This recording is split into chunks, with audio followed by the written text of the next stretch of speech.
여호사나 뒤산에 인사하겠습니다. 복 있는 사람이 됩시다. 은혜 받읍시다. 다 잘 될 것입니다. 오늘은 야고보서 4장 말씀을 읽었습니다. 야고보는 특별히 믿음을 강조하는 책인데, 야고보는 특별히 행함이 있는 믿음, 살아있는 믿음을 우리에게 강조해 주고 있습니다. 행함이 없는 믿음은 그 자체가 죽은 것이다 라고 말하고, 영혼이 없는 몸이 죽은 것 같이 행함 없는 믿음은 죽은 것이다 라고 말했습니다. 오늘 특별히 야고보는 싸움에 대한, 욕심에 대한, 다툼에 대한 말씀으로 이제 4장을 시작하는데, 야고보가 보는 인생은 두 종류의 인생이었습니다. 무엇을 얻기 위해서 많은 사람들이 싸우고 다툰다는 것. 우리가 흔히 생존 경쟁을 넘어서 생존 전쟁이라 그래서 전쟁. 요즘은 전쟁 아니겠어요? 러시아 올림픽도 보면 뭐 스포츠가 아니고 전쟁이잖아, 전쟁. 전쟁. 아이들 공부하는 것도 전쟁이고. 여튼 범사의 모든 게 이게 전쟁인데, 도대체 그 중심에 뭐가 있느냐? 그러되 너 중에 싸움이 어디로부터, 다툼이 어디로부터 나느냐? 너희 지체 중에서 싸우는 정욕으로부터 나는 것이 아니냐? 너희는 욕심을 내어도 얻지 못하며 살인하며 시기하여도 능히 취하지 못함으로 다투고 싸우는도다. 그래서 뭔가를 얻기 위해서, 쟁취하기 위해서, 탈취하기 위해서 그 옛날부터 인생들은 전쟁을 하고 다투고 싸운다는 거죠. 그런데 그 근원을 살펴보면 그 속에 욕심, 정욕, 탐심이 있다. 요한일서 2장 17절부터 19절에 가면 육신의 정욕, 안목의 정욕, 이생의 자랑이라고 했고, 창세기 3장에 보면 먹음직도 하고 보암직도 하고 지혜롭게 할 만큼 담스럽기도 하다 하는 그런 표현으로서 인간을 자극하고 유혹하고 미혹하는 루트들을 설명해 주고 있는데, 오늘 우리 현재에 살아가는 첫 번째 종류의 삶은 하나님 없이 사는 인생, 욕심으로 사는 인생, 욕망으로, 탐심으로 사는 인생.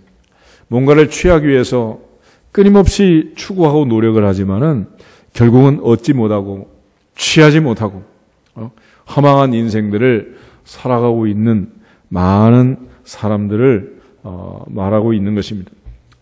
또 한편 야고보는 너희가 얻지 못하면 구하지 아니하기 때문이요, 구하여도 받지 못하면 정욕으로 쓰려고 잘못 구하기 때문이다 라고 말했습니다. 심지어 기도하는 하나님의 사람, 하나님의 백성들의 삶이 있지만은 기도하는 그 속에도 욕심이 들어오고 탐심이 들어온다. 인류 최초의 살인사건, 형이 동생을 죽였던 가인과 아벨의 살인사건을 보면 그 사건은 뭐하다 생긴 거냐? 제사드리다가 예배 시간에 생긴 사건이에요. 예배 시간. 사울왕은 사무엘 선지자가 집전해야 할 제사를 자기가 친히 집전하다가 왕좌에서 폐위가 됐습니다. 우시야 왕은 제사장이 분향할 시장 안에 왕권으로 제사장권을 누르고 자기가 분향을 하려고 하다가 나병이 그의 이마에 발하고 그는 평생 나병 환자가 되어서 왕궁 별궁에 갇혀서 쓸쓸한 최후를 보내고 그의 아들 요담이 섭정을 하는 그런 비운의 주인공이 되었습니다. 우리가 무슨 일을 하든지 하나님 앞에 영광을 돌리기 위하여 삶은 좋은데 욕심을 부린다. 욕심을. 나도 모르게 너도 모르게 욕심을 부리는 거야. 운동장에서 축구하는 선수들도 욕심을 부려서 내가 넣겠다. 그럼 못 넣는 거지 뭐. 상대방 패스해서 넣으면 얼마나 좋아. 그렇지? 우리가 무슨 일을 하든지 전체 조화를 이루고 화합을 이루고 하모니를 이루면 좋잖아. 우리가 찬양을 할 때도 마찬가지야. 내 목소리만 그냥 천장을 찌르듯이 올라가면 되겠어 이게? 조화를 이루어야지. 그러니까 그것도 다 욕심이야, 욕심. 나 혼자만 잘한다고 되는 게 아니잖아.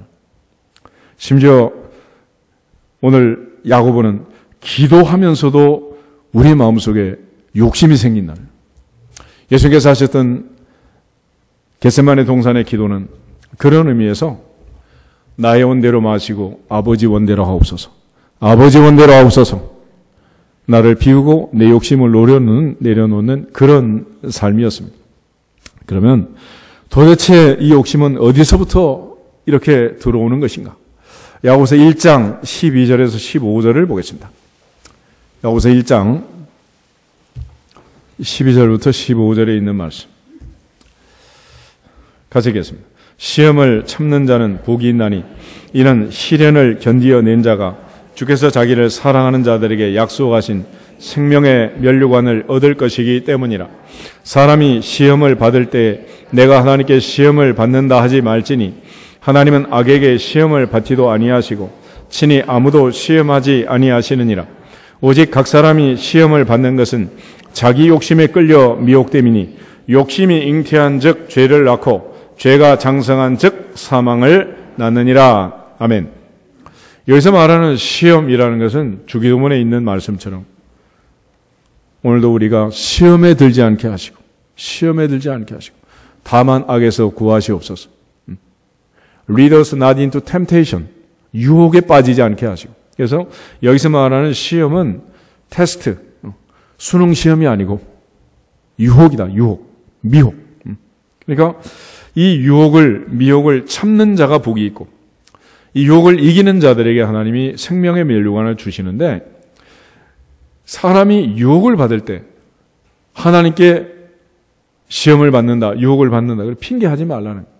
하나님은 악에게 유혹을 받지도 아니하시고 아무도 유혹하지 않는다. 근데 아담은 유혹을 받고 나서 넘어졌을 때 하나님이 찾아오십니다. 내가 어디 있느냐? 두려워서 숨었습니다. 내가 너더러 먹지 말란 그 나무 실과를 내가 먹었느냐? 하나님이 내게 주셔서 나와 함께하게 하신 그 여자가 내게 줌으로 내가 먹었습니다. 이렇게 자기 죄책을 하나님께 전가하고 하와에게 전가시켰다. 오늘 인생은 바로 이러한 욕심 때문에 망하는 거다. 각 사람이 유혹을 받는 것은 자기 욕심에 끌려 미혹됩니다. 누구 욕심? 자기 욕심. 자기 욕심이란. 그래서 이 욕심이 잉태하면 죄를 낳고 죄가 장성하면 사망을 낳는다.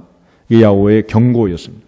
그래서 16절에 가면 내 사랑하는 형제들아 속지 말아라. 속지 말아라. 무슨 뜻이냐? 우리가 욕심을 부리는 이유는 내가 욕심 부려서 취하면 그것이 꼭 좋은 것 같고 이걸 꼭 취하고 싶고 갖고 싶고 소유하고 싶고 이런 욕심이 있다는 거예요. 창세기 13장에는 롯과 아브라함이 헤어지는 과정에서 아브라함이 롯에게 선택권을 줍니다. 네가 좌하면 나는 우하고 내가 우하면 나는 좌하겠다. 떠나가라. 그래서 그가 눈을 들어 동서남북을 바라보고 가장 좋은 땅, 에덴 동산처럼 아름다운 땅, 애굽 땅처럼 물이 넉넉한 땅, 소돔과 고모라를 선택했습니다. 선택하는 그 순간 롯은 기분이 좋았을까 나빴을까? 괴지나 칭칭 났네. 얼마나 좋겠어, 얼마나. 그런데 한 가지 보지 못한 게 있었는데 소돔 사람은 악하여 죄인이었더라. 우리가 과일을 살 때 겉만 보고 고르자. 그렇지만 속이 썩어 있는 게 들어있을 수가 있다. 그래서 하나님은 외모를 보지 않고 어디를 보신다고? 중심을 본다 그랬죠. 우리는 틀림없이 좋을 거라고 선택하고 그것이 맞을 거라고 선택하지만은 그러지가 않다는 거예요. 그래서 야고보가 강조하는 사기당하지 말라고 부탁하는 이유는 17절 때문에 그래요. 17절 같이 보겠습니다. 온갖 좋은 은사와 온전한 선물이 다 위로부터 빛들의 아버지께로부터 내려오나니 그는 변함도 없으시고 회잔하는 그림자도 없으시니라. 아멘. 가장 좋은 은사, 온전한 선물은 내가 취한 것이 아니고 내가 욕심부려 차지한 그것이 아니고 하나님이 주신 것이 좋은 것이다. 할렐루야. 믿어지시기를 축복합니다. 그러면 인사하겠습니다. 하나님이 주신 것이 좋은 것입니다. 그래서 기대하면서 기다리면서 기도하는 거예요. 너희가 얻지 못하면 구하지 아니합니다. 하나님께 구하면 하나님 주실 텐데 구하지 않고 욕심 부리는 인생들이 있다는 거예요. 그러나 그렇게 아무리 욕심을 부려도 취할 수 없다. 또 세상에 있는 모든 것들은 온전하지 않다. 온전하지 않다. 여기서 온갖 좋은 은사, 온전한 선물이라는 말은 하나님 아버지가 주시는 선물인데 하나님 아버지가 주시는 은사인데 왜 그게 좋으냐? 그러면 하나님의 특징, 아버지의 특징은 그분은 변함이 있다 없다? 없다. 회전하는 그림자도 없다 그랬습니다. 날이 맑은 날 오늘처럼 그림자가 생기잖아요. 그림자가. 그러면 동쪽에서 해가 떠서 서쪽에 해가 질 때까지 그림자는 회전하잖아요. 그죠? 그러니까 만물은 다 변한다, 변치 않는다? 변한다는 거예요. 변치 않는 것은 하나도 없어요. 다 변하는 거예요.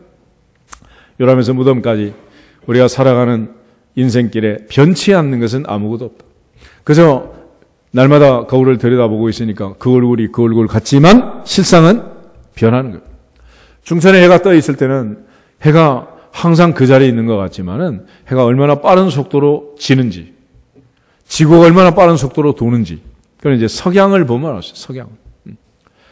이제 이번 주말에 또 기도원 개원 15주 예배가 있겠지만은 이 기도원에서도 이제 해지는 모습을 보면 이게 뭐 최소한 뭐 30분은 1시간은 석양을 볼 수 있을 것 같다라고 생각하지만 불과 10분 안에 5분 안에 해가 사라지더라고. 얼마나 빨리 움직이는지 몰라. 얼마나. 그러니까 우리가 살아가면서 이게 뭐 오늘 건강하면 이게 100년 동안 건강할 것 같지만 그러지가 않아. 사람은 다 생로병사의 과정을 거치고 노화의 과정을 거치면서 변하잖아요. 변치 않는 게 어디 있겠습니까? 다 변하는 거죠. 오늘 변하지 않는 것은 오직 하나, 하늘의 하나님, 그 아버지가 변하지 않고 아버지가 주신 그 은사와 선물은 변치 않는다. 할렐루야. 그래서 하나님이 주시는, 아버지가 주시는 그거를 얻어야 되는데 그걸 얻는 방법은 뭐냐? 하나님 아버지 앞에 기도하는 거예요. 너희는 이렇게 기도하라. 하늘에 계신 우리 아버지요. 아멘. 그리고 아버지께 기도하면 아버지가 주신다는 거예요. 그래서 하나님이 주시는 그런 인생을 살아야 되는데 대부분의 사람들은 그렇게 살지 않습니다. 힘이 센 사람은 힘 가지고 살고, 권력에 있는 사람은 그 권력을 가지고 살고, 돈이 많은 사람은 돈으로 살고, 얼굴이 조금만 이쁘면 미인계 쓰려고 그러고, 이게 인생이 전부 이렇단 말이에요. 그러니까 하나님 앞에 기도를 해야 되는데 이 기도는 아무나 하는 게 아니에요. 누가 기도하느냐? 내 인생이 얼마나 연약한 존재인가, 내가 어떤 존재인가를 깨달은 그 사람만 기도를 하는 거예요. 시편 90편을 한번 찾아보겠습니다. 시편 90편. 시편 90편은 모세의 시편인데 모세는 40년 동안 애굽의 학문과 학술을 배웠고 40년은 미디안 광야에서 이드로의 양을 쳤고 마지막 40년 출애굽 전선에서 이스라엘 백성들을 요단강 건너편 직전까지 인도를 하고 세상을 떠났습니다. 그런데 그 모세가 하나님 앞에 기도할 때 12절을 한번 보겠습니다. 12절. 하나님의 사람 모세의 기도인데 12절 모세가 했던 기도의 내용 중에 한 절입니다. 같이 보겠습니다. 우리에게 우리 날 계수함을 가르치사 지혜로운 마음을 얻게 하소서. 아멘. 우리가 예를 들어 돈을 쓸 때 내 지갑에 돈이 얼마 있는지 계산하고 써요? 막 써요? 물론 가끔은 막 쓰는 사람도 있지. 물 쓰듯이 막 돈이 있거나 막 긁어대는 사람도 있고. 그렇지만 대부분의 경우는 생각을 한단 말이에요. 내가 지금 지출해도 되겠는지 안 되겠는지, 내 수준에 맞는지 안 맞는지 생각을 할 거 아니에요. 그죠? 그렇지만 시간을 쓰면서 내 시간이 지금 얼마나 남았느냐, 내 인생이 얼마나 남았느냐, 이거 생각하는 사람이 많지 않다는 거예요. 그래서 하나님 앞에 모세가 간절히 기도하면서 우리에게 우리 날 계수함을 가르치사 지혜로운 마음을 얻게 하소서. 내 인생이 얼마나 남았는지 계산을 좀 해보라는 거예요. 그 앞에 모세가 기도하는 내용 중에 9절, 10절 한 번 더 보겠습니다. 우리의 모든 날이 주의 분노 중에 지나가며 우리의 평생이 순식간에 다하였나이다. 우리의 연수가 70이요 강건하면 80이라도 그 연수의 자랑은 수고와 슬픔뿐이요 신속히 가니 우리가 날아가나이다. 아멘. 모세는 인생을 가리켜 순식간이다 그래서 순식간, 순간, 찰나, 숨 한 번 쉬는, 큰 숨 한 번 쉬는 그 인생이 끝나는 거예요. 하늘에 유성이 떨어져서 별똥별이 사라지는 것처럼 밤하늘에 찬란한 별이 사라지듯이 한 줄 긋고 끝나는 게 인생이다. 그런데 그 연수는 70이고 강건하면 80이다. 그렇지만 그 연수의 자랑은 수고와 슬픔뿐이고 신속히 가니 날아간다 그랬습니다. 우리가 70, 80 얘기하면 아직도 이렇게 남았으면 얼마나 좋겠어. 그렇지만 자기 나이를 빼셔야지. 원하든 원치 않든 얼마 남았어? 이제 얼마 남지 않았어. 얼마 남지 않았어. 어떻게 하면 좋아? 여러분, 우리는 이걸 계산하지 않는데 이걸 계산하는 그룹들이 있어요. 보험회사라는 회사. 인간의 평균 수명 계산하고 보험 설계할까요? 그냥 할까요? 우리 모두가 다 100년, 120년씩 사는 게 분명하고 죽지 않는다면 보험회사 오늘 폐업할까요? 계속할까요? 어떻게 할 것 같아요? 그런 장사는 해서 남지가 않아요. 나이가 들어가면서 60부터 시작해서 한 살씩 한 살씩 올라가면서 얼마 전에 뉴스가 나왔잖아. 죽어가는 퍼센트, 남아있는 인생들 몇 프로냐. 80이 넘어가면 별로 남는 게 없어. 90에는 살까 말까. 퍼센트가 그렇더라고. 평균이. 하나님 앞에서 돈 계산만 잘하지 말고 시간 계산을 좀 하라는 거야. 시간 계산. 내 인생이 얼마쯤 남아있느냐. 며칠을 더 살고 몇 년을 더 살 거냐. 얼마만큼은 살 거냐. 살아있는 동안 인생은 뭐라고 살아야 되느냐. 욕심만 부리며 살아야 되느냐. 그렇게 끝까지 욕심을 부리고 탐심을 부려도 그걸로 사라지는 인생이 아니라는 거예요.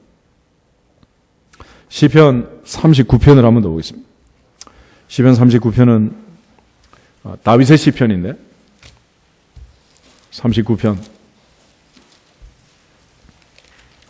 4절부터 6절을 보겠습니다. 4절부터 6절. 여호와여 나의 종말과 연한이 언제까지인지 알게 하사 내가 나의 연약함을 알게 하소서. 주께서 나의 날을 한 뼘 길이만큼 되게 하시매 나의 일생이 주 앞에는 없는 것 같사오니 사람은 그가 든든히 서 있는 때에도 진실로 모두가 허사뿐이니이다. 진실로 각 사람은 그림자같이 다니고 헛된 일로 소란하며 재물을 쌓으나 누가 거둘는지 알지 못하나이다. 아멘. 다윗도 역시 여호와여 나의 종말과 연한이 언제까지인지 알게 하시고 내가 나의 연약함을 알게 하소서. 다윗은 30에 왕이 되었고 나이 70에 세상을 떠났습니다. 내가 이제 인생의 마지막 길을 가고 모든 인생이 가는 길로 가게 되었다. 그리고 그의 아들 솔로몬에게 마지막 유언을 열왕기상 2장에서 이제 남기게 되는데 이 다윗이 하나님 앞에 기도하면서 간구했던 내용도 나의 종말과 연한이 언제까지인지 알게 하시고 내가 나의 연약함을 알게 하소서. 그러니까 내가 연약하고 무능하고 무지하다라는 걸 깨달아야 엎드려 기도를 하는 거예요. 그래서 20대, 30대 젊은 청춘들은 교회를 잘 안 다니잖아. 아직 힘이 있으니까. 힘이 세니까. 그렇지만 이제 나이 많아 늙어지면 하나님을 믿고 의지를 해야지. 이제 나이 많아 늙어져서도 아직도 고집을 부리면 그거는 뭐야? 그야말로 세상 사람 말대로 뭐 간이 배 밖에 나온 거지 뭐. 아직도 지금 큰 소리 치고 사는 것은 그냥 어리석은 인생이에요. 얼마 남지 않았다는. 얼마 남지 않았다. 모두가 다 허사다. 특별히 6절 보면 재밌는 표현이죠.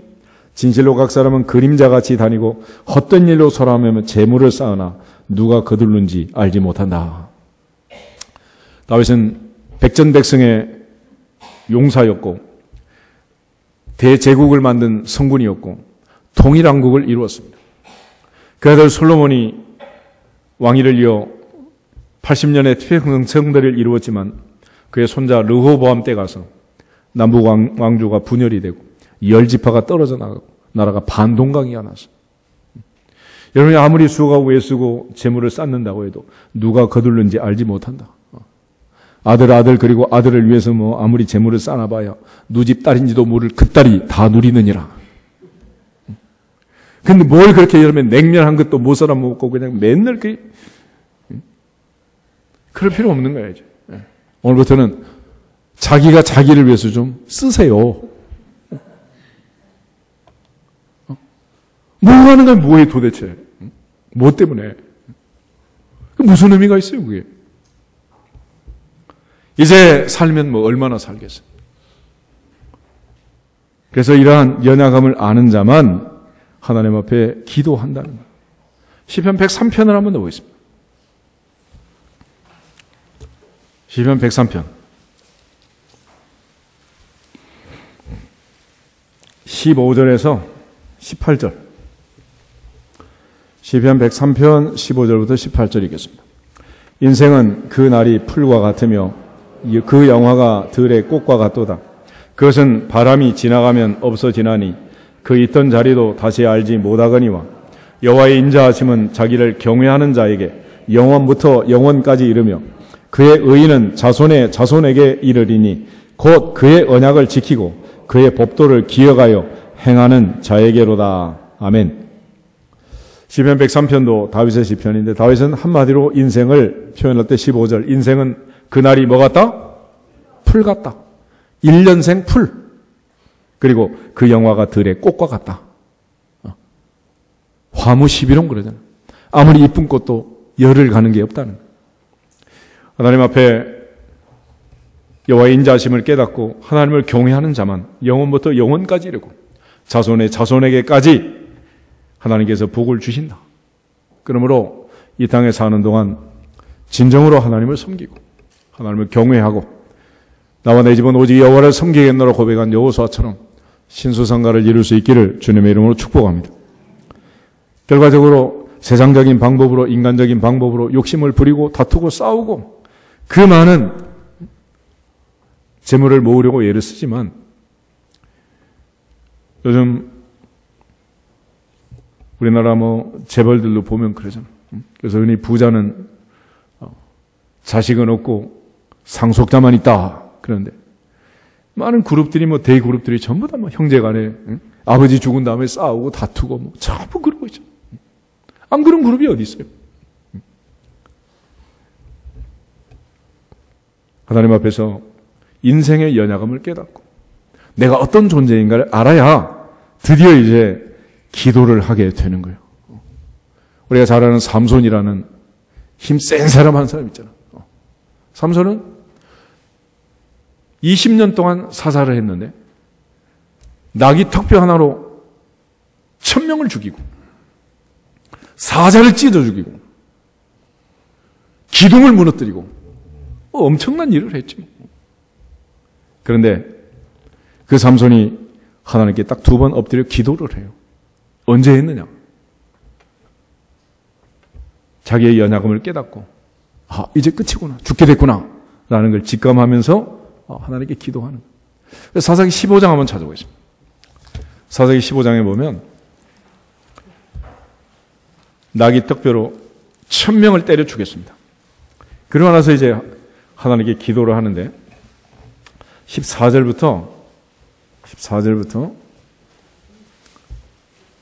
19절까지 같이 한번 읽어보겠습니다. 삼손이 레이의 이름에 블레셋 사람들이 그에게로 마주 나가며 소리 지를 때 여호와의 영이 삼손에게 갑자기 임하시매 그의 팔 위에 밧줄이 불탄 삼과 같이 그의 결박되었던 손에서 떨어진지라. 삼손이 나귀의 새 턱뼈를 보고 손을 내밀어 집어들고 그것으로 1000명을 죽이고 이르되 나귀의 턱뼈로 한 더미 두 더미를 쌓았으며 나귀의 턱뼈로 내가 1000명을 죽였도다 하니라. 그가 말을 마치고 턱뼈를 자기 손에서 내던지고 그곳을 라맛 레이라 이름하였더라. 삼손이 심히 목이 말라 여호와께 부르짖어 이르되 주께서 종의 손을 통하여 이 큰 구원을 베푸셨사오나 내가 이제 목말라 죽어서 할례 받지 못한 자들의 손에 떨어지겠나이다 하니 하나님이 레이에서 한 우묵한 곳을 터뜨리시니 거기서 물이 솟아나오는지라. 삼손이 그것을 마시고 정신이 회복되어 소생하니 그러므로 그 샘 이름을 에낙고레라 불렀으며 그 샘이 오늘까지 레이에 있더라. 아멘. 삼손이 그냥 목말라 기도한 거 아니에요. 18절 기도할 때 보면 내가 이제 목말라 죽어서 할례를 받지 못한 자들의 손에 떨어지겠나이다. 언제 기도해? 죽게 되니까. 이제 죽을 것 같으니까. 이제 연약해지니까 그때 기도하는 거예요. 그래서 하나님께서 터뜨린 샘물을 에낙고레라고 했는데 에낙고레 1번 그렇게 되어 있지. 성경 밑에 보면 뭐라고 그랬어요? 부르짖는 자의 샘 그랬잖아요. 부르짖은 자의 샘. 인간은 언제 부르짖는다고? 죽게 돼야지. 죽게 돼야 하는 거지. 그전에는 그럴 일이 없어. 마지막 삼손이 부르짖는 것은 이제 죽기 전에 했던 일인데 16장 넘어가서 28절, 29절, 30절, 31절, 4절을 같이 한번 읽겠습니다. 삼손이 여호와께 부르짖어 이르되 주 여호와여 구하옵나니 나를 생각하옵소서. 하나님이여 구하옵나니 이번만 나를 강하게 하사 나의 두 눈을 뺀 블레셋 사람에게 원수를 단번에 갚게 하옵소서 하고 삼손이 집을 버틴 두 기둥 가운데 하나는 왼손으로 하나는 오른손으로 껴 의지하고 삼손이 이르되 블레셋 사람과 함께 죽기를 원하노라 하고 힘을 다하여 몸을 굽히매 그 집이 곧 무너져 그 안에 있는 모든 방백들과 온 백성에게 덮이니 삼손이 죽을 때에 죽인 자가 살았을 때에 죽인 자보다 더욱 많았더라. 그의 형제와 아버지의 온 집이 다 내려가서 그의 시체를 가지고 올라가서 소라와 에스다올 사이 그의 아버지 마노아의 장지에 장사하니라. 삼손이 이스라엘의 사사로 20년 동안 지냈더라. 아멘. 삼손은 20년 동안 사사를 하면서 딱 두 번 두 번. 한 번은 목말라 죽게 됐습니다. 나귀 특보로 1000명을 죽이고 심히 목말라 죽게 됐습니다. 이제 마지막은 머리가 잘리고 눈이 뽑히고 블레셋 원형 경기장에서 재롱을 부리다가 쉬는 시간 기둥 붙들고 마지막 부르짖음. 힘센 사람은 힘으로 살고 권세가 있으면 그 권세로 평생을 살려고 하고 돈이 있으면 돈으로 모든 것을 해결하려고 하고 그렇지만 하나님의 사람은 오직 하나님의 방법으로 너희가 얻지 못하면 구하지 아니합니다. 구하지 아니합니다. 하나님께 기도해야 한다라는 것을 하나님께서 강조해 주고 예수님 이 땅에 오셨을 때도 너희는 이렇게 기도하라. 하늘에 계신 우리 아버지요 너희가 악할지라도 자식에게는 좋은 것으로 줄 줄 알거든. 하물며 하늘에 계신 너희 아버지께서 구하는 자에게 좋은 것을 주시지 않겠느냐 그랬잖아요. 근데 이 삼손이라는 사람은 우리가 사사이기도 하지만은 나시린이었습니다. 나시린은 날 때부터 하나님께 바쳐진 자예요. 민수기 6장을 보면 나시린의 세 가지 규례가 나옵니다. 첫째는 삭발 금지, 머리를 자르면 안 된다. 두 번째는 술이나 독주 마시면 안 된다. 금주령을 내렸습니다. 세 번째는 부정한 것, 시체, 죽음을 만지면 안 된다. 이 세 가지가 나시린 지켜야 할 세 가지 규례인데 이 삼손이라는 사람은 이 셋 중에 하나도 지키지 않았어요. 지금 팔레스타인이 살고 있는 가자 지구 얼마 전에도 이스라엘이 철망을 치고 폭격을 하고 난리가 났던 그 동네 지중해 연안에 있는 이 가자 지구 성경에는 가사라고 합니다. 가사 여기에 삼손이 오르락 내리락 하면서 가사의 선술집에서 술 마시고 다니고 어느 날 오다가 사자를 만났는데 얼마나 힘이 세지 사자를 죽였어요. 그리고 다음에 보니까 올라올 때 보니까 사자의 몸속에 토종꿀이 들었는 이 꿀을 꺼내다가 부모님께 드렸는데 출처는 말하지 않았다 그래. 꿀을 꺼내려면 뭘 만져야 돼? 사자의 시체를 만져야 돼. 시체를. 마지막은 이제 들릴라 미용실에 들락날락 하면서 커트까지 하시고 이런 괘씸한 녀석이 부르짖으면 여러분이 하나님이라면 들어주겠어? 안 들어주겠어? 죽게 돼가지고 부르짖으면 꼴 좋다. 그렇지 누가 그걸 들어주겠나고. 그런데 하나님께서는 놀랍게 들어주시더라고. 구하라. 그러면 주실 것이요. 찾아라. 그러면 찾을 것이요. 문을 두드려라. 그러면 너에게 열릴 것이다. 너희가 아무리 약한 자라도 자식이 달랐는데 안 줄 사람이 있겠느냐. 다시 말하면 아무리 악한 자의 자식도 다 해당이 되는 거예요. 누구든지. 그건 제약이 없어요. 키가 큰 사람, 작은 사람, 나이가 많은 사람, 적은 사람, S라인, A라인 상관없이 하나님은 무조건 구하면 주신다, 안 주신다? 주신다, 안 주죠. 이 약속이잖아. 그래서 야고보가 한마디로 얘기하는 거예요. 너희가 얻지 못하면 뭐하지 아니합니다. 구하지 아니합니다. 이런 삼손이 구해도 하나님이 주시는데, 그럼에도 불구하고 우리는 하나님께 기도하는 방법은 제껴놓고 욕심을 부리고 싸우고 다투고 살인하고 시기하고 이러고 인생을 산다는 거예요. 하나님 앞에서 내가 연약함을 깨달아야 그때 바로 기도가 되고, 연약함을 깨닫는 그 사람이 하나님께 간절히 기도하고 하나님의 도움을 받고 하나님의 능력을 얻어서 살게 된다, 그런 뜻입니다. 고린도서 12장 한번 찾아보겠습니다.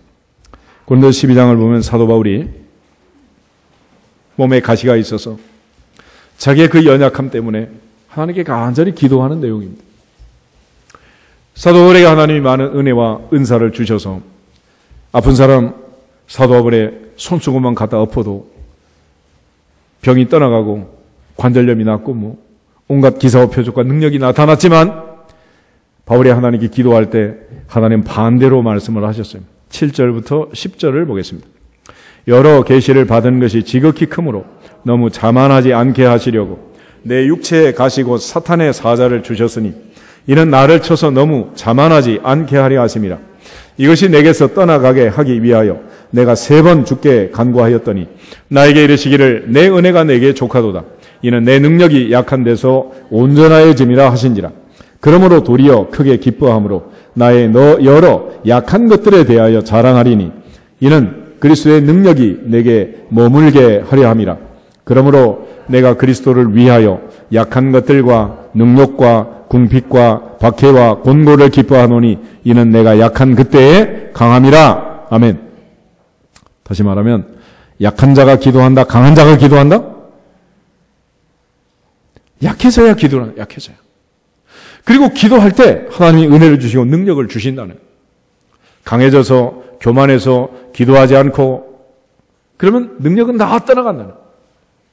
하나님께서 바울을 약하게 한 것은 그리스도의 능력이 내게 머물게 하려 함이라. 머물게 하려 함이라 그랬습니다. 하나님의 능력이 내게 머물도록, 떠나가지 않도록. 그래서 다윗은 범죄한 이후에 주의 성령을 내게서 거두지 마소서 이렇게 기도했는데, 오직 성령이 마시면 너희가 권능을 받고 그랬잖아요. 그 성령이 아무에나 임하는 말이에요. 삼손이 머리가 잘려서 힘이 없어진 게 아니라 성령이 떠나갔기 때문에 능력이 사라진 거예요. 하나님 앞에서 빌립보서 4장 13절에 바울이 고백할 때 이런 고백을 합니다. 내게 능력 주시는 자 안에서 내가 모든 것을 할 수 있느니라. 할렐루야. 그 하나님의 능력으로, 하나님의 은혜로 사는 건데, 그 능력을, 그 은혜를 누가 받느냐? 기도하는 자가 받는 것이고, 누가 기도하느냐? 약한 자가 기도하는 것이고, 바울은 병이 떠나가면, 질병이 사라지면, 교만해서 자만해서 기도하지 않고 강한 척 하다 보면 하나님의 능력이 나타날 수 없고, 결국은 욕심이 잉태하면 죄를 짓고 죄가 장성하면 사망을 낳는 것처럼 멸망길로 갈 수밖에 없다. 그래서 바울은 이 사실을 깨닫고 내 은혜가 내게 족하다는 하나님의 말씀 앞에서 나는 오히려 그리스도를 위하여 약한 것들, 능욕과 궁핍과 박해와 곤고를 기뻐한다. 왜냐하면 내가 약한 그때의 강함이라. 약한 그때의 강함이라. 우리가 하나님의 은혜를 주셔서 기도 제목이 없을 만큼 행복하게 사는 것은 좋은 일이지만, 그러나 하나님께서는 항상 사랑하는 자들이 이렇게 교만해서 넘어질 확률이 높기 때문에 평생의 기도 제목을 주셔서 복을 주실 때 고난이 떠나지 않게 하시고 고난을 겸하여 주시고 기도 제목을 겸하여 주신다는, 그런데도 불구하고 인생은 하나님께 엎드려 기도하지 않고 내 힘과 내 능력으로, 내 지혜로, 내 머리로 살려고 하는 사람이 한둘이 아니라는. 야고보는 한마디로 기도해야 한다. 기도한다. 누구든지 지혜가 부족하거든 하나님께 구해라. 후히 주시고 꾸짖지 아니하시는 하나님께 구하라. 그리하면 주시리라. 구하라. 그리하면 주시리라. 누구든지 구하라. 그리하면 주시리라. 예외가 없는 거예요. 하나님 앞에 오늘부터는 기도하고 하나님이 약속하신 이 복을 빼앗기지 않기를 주의 이름으로 축복합니다. 예수님께서 이러한 탐심에 대해서 경고하신 말씀들이 있는데, 그 중에 누가복음 12장을 한번 찾아보겠습니다. 누가복음 12장 누가복음 12장 13절부터 21절에 보면 한 사람이 예수님을 찾아와서 요구를 합니다. 13절부터 15절을 같이 읽겠습니다. 무리 중에 한 사람이 이르되 선생님 내 형을 명하여 유산을 나와 나누게 하소서 하니 이르시되 이 사람아 누가 나를 너희의 재판장이나 물건 나누는 자로 세웠느냐 하시고 그들에게 이르시되 삼가 모든 탐심을 물리치라. 사람의 생명이 그 소유에 넉넉한 데 있지 아니하니라 하시고. 아멘. 한 사람이 재산 상속을 못해가지고 형이 다 차지하고 만 거예요. 그러니까 내 형한테 예수님께서 명령해가지고 좀 나누게 해주세요. 그런 거예요. 예수님 말씀이라면 우리 형도 듣지 않겠습니까? 그래가지고 이 유산 상속을 부탁을 하자 예수님 하신 말씀은 15절에 삼가 모든 탐심을 물리쳐라. 사람의 생명이 그 소유에 넉넉한 데 있지 않다.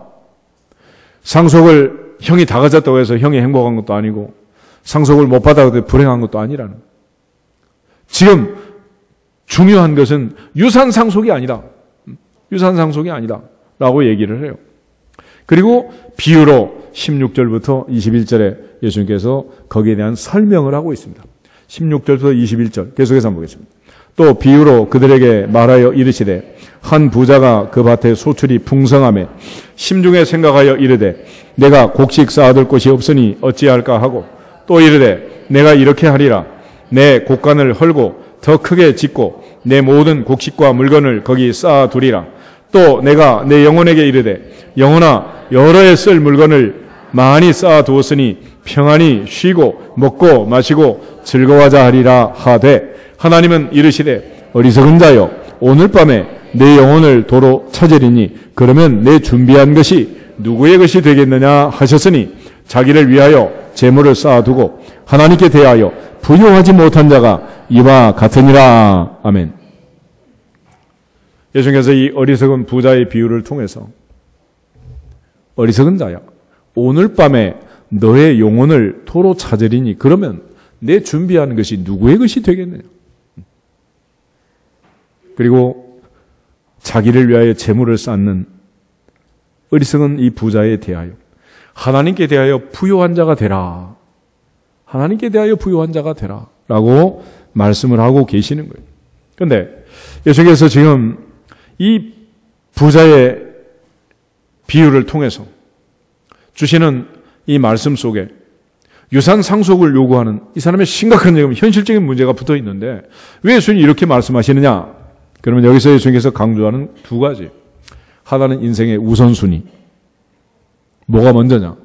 뭐가 먼저냐? 지난번에 한동안 유행했던 말이 있지? 무엇이 중요한디? 뭐가 먼저냐? 뭐가 먼저? 왜 이 사람들처럼 살면 안 되느냐? 그 앞에 6절, 7절 두 절 한번 보겠습니다. 누가복음 12장 6절, 7절. 참새 5마리가 2아사리온에 팔리는 것이 아니냐? 그러나 하나님 앞에는 그 하나도 잊어버리시는 바 되지 아니하는도다. 너희에게는 심지어 머리털까지도 다 세신 바 되었나니 두려워하지 말라. 너희는 많은 참새보다 귀하니라. 아멘. 당시의 참새값은 마태복음 기록을 보면 2마리가 한 아사리온, 한 아사리온에 참새 2마리였습니다. 근데 여기 오늘 본문에는 참새 5마리가 2아사리온이에요. 한 마리는 뭐야 그러면? 한 마리는 덤이야 덤. 덤으로 팔려가는 참새의 운명도 누구 손에 있다? 하나님 손에 있다. 너희는 많은 참새보다 더 귀하니라. 하나님의 자녀의 자존감을 가지고 자신감을 가지고 하나님의 자녀의 권세를 가지고 살라는 그 하나님의 자녀의 권세 이걸 잃어버리면 세상의 물질 이것만 붙들고 살다 보면 우리 아무것도 아니라는 다윗이 사망의 임체만 골짜기에서 외쳤던 말처럼 여호와는 나의 목자시니 내게 부족함이 없으리로다. 부족함이 없으리로다. 그렇게 살 수 있지만 이러한 자존감을 상실하면 아무것도 안 되는 거예요. 특별히 예수님께서 머리털까지 다 세신 바 되었다. 두려워하지 말라. 너희는 참새보다 귀하다 그랬는데 우리의 머리카락이 몇 개쯤 될까요? 보통 그 서양 사람들의 경우는 한 12만에서 한 14만 개 정도 된대. 요즘 머리 심는 사람들 있잖아요. 그죠? 한 개에 얼마씩 해가지고. 근데 동양인의 경우는 보통 10만에서 한 12만. 남녀 차이가 있긴 하지만은 그 정도 사이가 된다는. 근데 우리가 여기서 숫자를 센다 그럴 때, 뭐, 예를 들어서 뭐, 그릇을 100개를 사와라. 그럼 100개, 200개, 300개 이렇게 막 세잖아요. 그런데 하나님께서 우리의 머리를 셀 때 어떻게 세느냐? 머리가 한 움큼 빠졌다. 5가닥 빠졌다. 50개가 빠졌다. 하루에 막 100개씩 빠진다. 이렇게 말하지 않고 머리카락에 전부 남바링을 한 거예요. 그런데 자동차에서 생산하면 차대 번호가 있잖아. 자동차가 100만 번째 생산한 자동차다. 그럼 어떻게 하자는 거예요? 그건 순서대로 전부 남바링을 하는 거예요. 남바링을. 한 대 한 대 전부. 그것처럼 우리 머리카락에 남바가 있는 거예요. 1번부터 14만 번까지. 가지고 머리가 3개 빠졌다. 그럼 우리 그냥 3개인데. 하나님 그렇게 계산하지 않고 예수님께서는 3,578번, 105,657번, 11만 3,533번 이렇게 계산하는 거야. 머리카락 하나도 그냥 떨어지는 거 아니고. 그러니까 사람의 유전자가 얼마나 귀한지. 머리카락 하나 가지고 누가 범인인지 아닌지 밝힐 수 있어요, 없어요? 있어요, 없어요? 사람의 기술도 이제 그 정도야. 하물며 하늘에 하나님이 우리한테 머리를 심을 때 그냥 뭐 500개, 600개, 1000개, 10,000개 막 심었겠어? 다 하나님이 다 남바링을 하신 거야, 남바링. 머리카락만 그렇게 했겠습니까? 그러므로 예수님께서 우리를 보실 때 사람의 생명은 천하보다 귀하다 그랬어요. 천하보다 귀하다. 할렐루야. 그러므로 그 귀한 생명을 가지고 그저 이 세상에서 그냥 돈도 나다가 돌아버린 세상에서 돌고 살면 되겠어요. 우선순위가 있다. 우선순위. 하나님의 자녀라는, 하나님을 믿는. 할렐루야. 그러므로 우리가 예배를 드릴 때도 그저 마당만 밟고 왔다 갔다 하는 이사야 당시의 백성들처럼 바리새인들처럼 그런 기도를 하면 안 된다. 그래서 너희가 얻지 못하면 구하지 아니함이지만 구하여도 얻지 못하면 정욕으로 쓰려고 잘못 구합니다. 하나님을 섬기고 기도하면서까지 또 탐심을 부리고 욕심을 부리면 어떡하는 거예요? 그래서 예수님 말씀은 삼가 탐심을 어떻게 해라? 탐심을 물리치라. 그랬잖아요. 삼가 탐심을 물리치라. 사람의 생명이 소유에 넉넉한 데 있지 않다.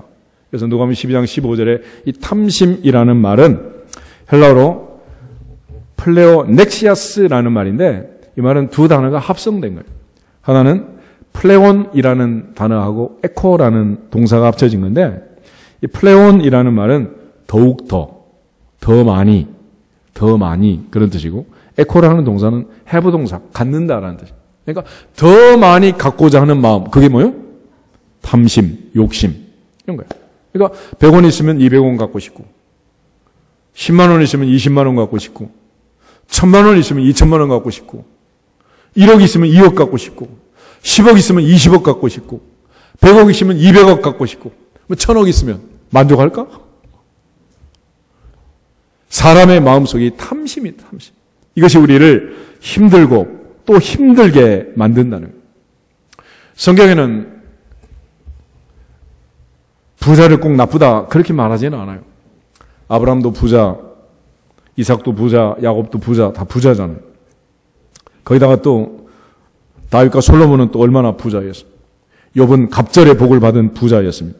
예수님 십자가에 운명했을 때 자기의 새 무덤을 내준 아리마대 부자 요셉 있었잖아요. 여러분 부자가 되기를 축복합니다. 부자가 나쁜 건 아니야. 그런데 성경이 강조하는 부에 대한 개념은 뭐냐? 이거는 청빈 사상이 아니라 청부 사상이에요.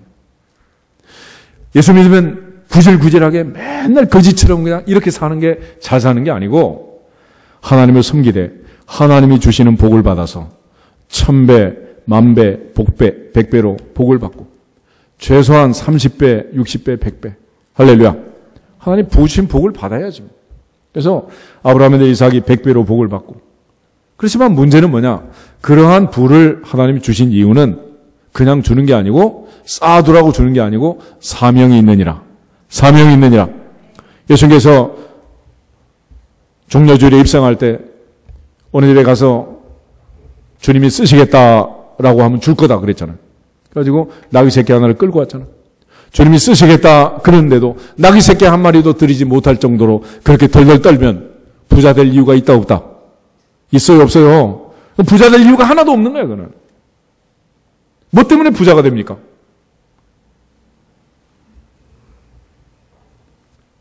그렇지만 탐심을 가지고 망한 사람도 한둘이 아니에요. 예루살렘이 무너질 때 아간이라는 사람, 나만의 나병을 고쳐주고 그냥 돌려보내니까 그게 배가 아파가지고 뛰어가서 나만의 금은 보화를 취했던 엘리사의 사환 게하시 같은 사람, 예수님을 은 30에 팔고 나중에는 그걸로 짜장면 한 그릇도 못 사 먹고 배가 터져 죽은 가룟유다 같은 사람, 바나바가 재산을 팔아서 하나님께 드리니까 속된 말로 깜도 안 되면서 그냥 되는 것처럼 팔았다가 반을 숨기고 반을 냈다가 비참하게 세상을 떠난 아나니아 삽비라 부부 같은 사람들, 그 마음속에 무엇이 그를 힘들게 만든 거예요? 탐심, 욕심. 아간도 그렇고 게하시도 그렇고 아름다운 시나산의 외투, 금괴, 은괴, 나만이 가져온 그 멋진 옷들 받아가지고 왔어요. 그렇지만 그거 입고 동창회 한 번도 못 갔어요. 하나님이 주신 것과 내가 취한 것의 차이가 있는데 차이점은 한 가지입니다. 하나님이 주신 것은 내가 드러내놓고 누릴 수가 있어. 내가 취한 것은 드러내고 누리면 돼, 안 돼? 지난 겨울에 밍크 코트 장롱에만 있었잖아요. 나오지도 못하고 한 번도 못 나오고. 그런 거 갖다 버리세요. 기부를 하시든지. 그런 옷을 왜 놔둬?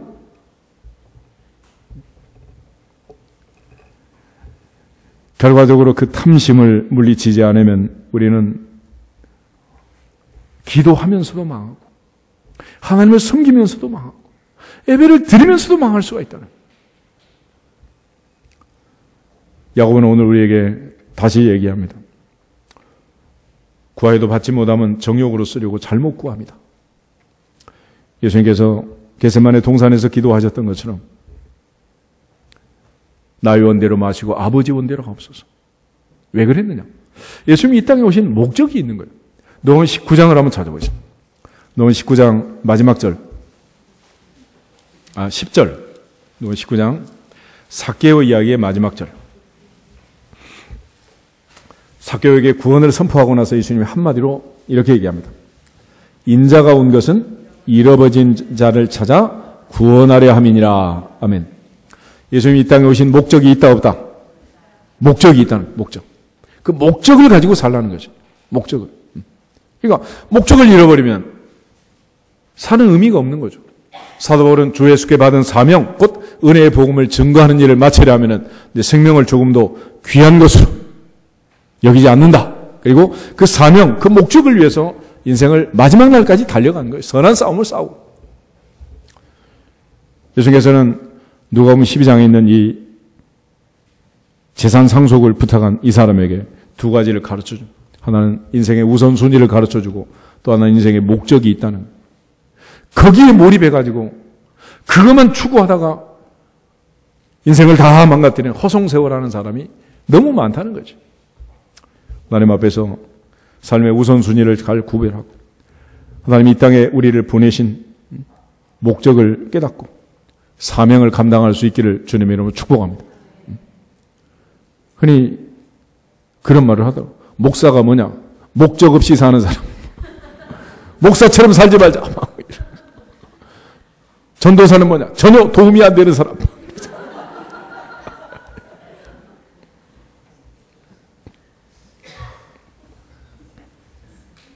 결과적으로 세상 사람이 어떻게 살든지 욕심 부리지 말고 탐심을 내려놓고 하나님이 내게 주신 인생의 우선순위를 구별하고 사명을 감당하는 주인공들이 되기를 주님의 이름으로 축복합니다.